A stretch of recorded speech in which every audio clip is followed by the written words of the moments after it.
Chapter 26 to 26. After I finally escaped from that crazy theme park. Whoa crazy, Rose back.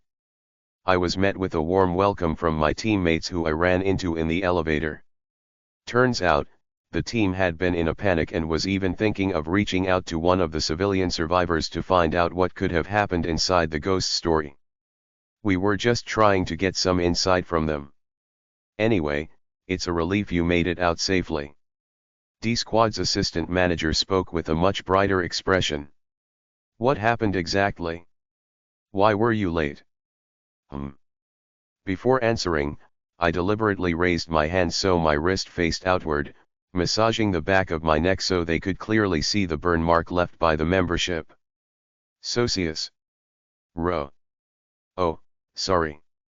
Just, really tired for a moment. Both assistant manager Ian and supervisor Park just nodded, acknowledging that after all that hellish ordeal, it made sense. That's when I realized. They can't see it. No reaction. That tattoo isn't visible to them. Not a great sign. After a short pause, I decided to speak. The reason I was late, well, actually, the power to the exit gate went out right in front of me. I waited, but when it didn't come back on, I had to find another way out. I deliberately left out the part where the regular admission band turned into a membership band. In this bizarre ghost story company, it wouldn't be wise to mention that something weird has attached itself to me. Let's also leave out the part about the talking plush doll. But aside from that, I explained everything in detail, so there shouldn't be any issues with recording the exploration logs and creating the manual. Wait a minute. So, you went to the yellow zone, but the gate there was off too, so you manually turned it back on? By rewiring the circuit box. Yes. What are you? I'm just an ordinary road deer. Right, I guess. In any case, the atmosphere lightened significantly. Your points will be credited tomorrow. Don't be surprised, I heard the total might be close to 10,000 points this time. Awesome, right? Actually, the points they'd get would be lower since I made it out alive. The two superiors who seemed so busy worrying about my survival that they hadn't even had time to wash yet looked at me and grinned. Honestly, I felt kind of grateful. It was even a bit touching, a warmth too good for this company. But someone was missing. Come to think of it, where's the squad leader? Assistant manager Ian averted her gaze. He got called by the team leader. It'll be fine. He'll just get scolded a bit. Honestly, if we're talking about the A Squad's Mantis mask, isn't it like he practically did that to himself? Well, it did seem like squad leader Lee got on the wrong side of the A Squad's leader. I remembered the teal duck mask glaring daggers at him. Even Supervisor Park was whispering now. Assistant manager, is that actually true? What? That our squad leader has enough qualifications for the elite team but keeps getting held back in D Squad because of his personality. Oh. It's probably true. Assistant manager Ian crossed her arms. But he's been like that his whole life, so people just let him be. It does seem like God is fair, considering that face with that personality. He's a good superior. A lizard face with a lizard personality?